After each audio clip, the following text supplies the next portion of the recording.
साथियों, आज भी कांग्रेस के पास न मुद्दे हैं और न ही कोई विजन है और न ही उनके पास कोई काम करने का जज्बा है। आप याद कीजिए 2014 में जब मैं पहली बार लोकसभा के मैदान में आया तो 2014 में कांग्रेस के मुद्दे क्या थे? तब कांग्रेस ने यही चला, ये चाय वाला क्या करेगा, ये गुज्जू क्या करेगा, ये उसको गुजरात की समझ है, देश की क्या समझ है, ये दाल भात खाओ वाला क्या करेगा, यही चलता था।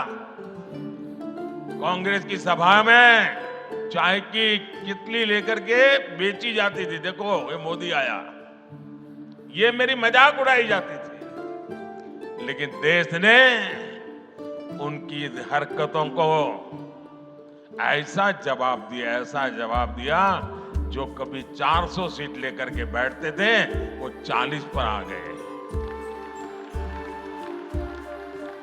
2019 में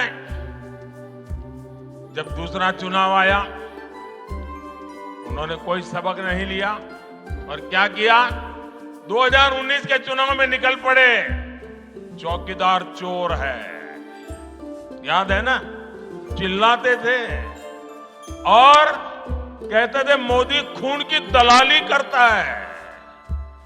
और राफेल के छोटे छोटे खिलौने बना करके सभी सभाओं में घूमते थे, राफेल लेकर के।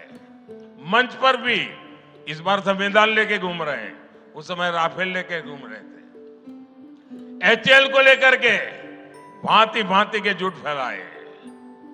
जनता ने फिर एक बार उनकी स्थिति ऐसा पैदा कर दी कि वो अधिकृत रूप से विपक्ष भी नहीं बन पाए, इतना हाल उनका खराब कर दिया।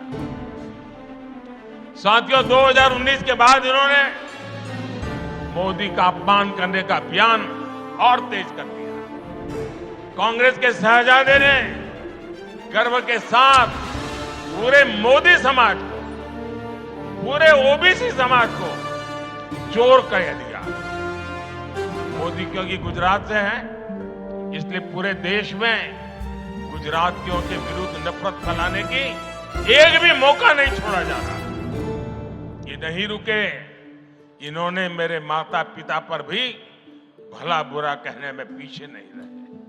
भाइयों और बहनों, अब 2024 में कांग्रेस और इंडी गठबंधन ऐसा झूठ लेकर के फिर से एक बार मैदान में आए हैं और उनकी जो इकोसिस्टम है वो भी उस झूठ को हवा दे रही है।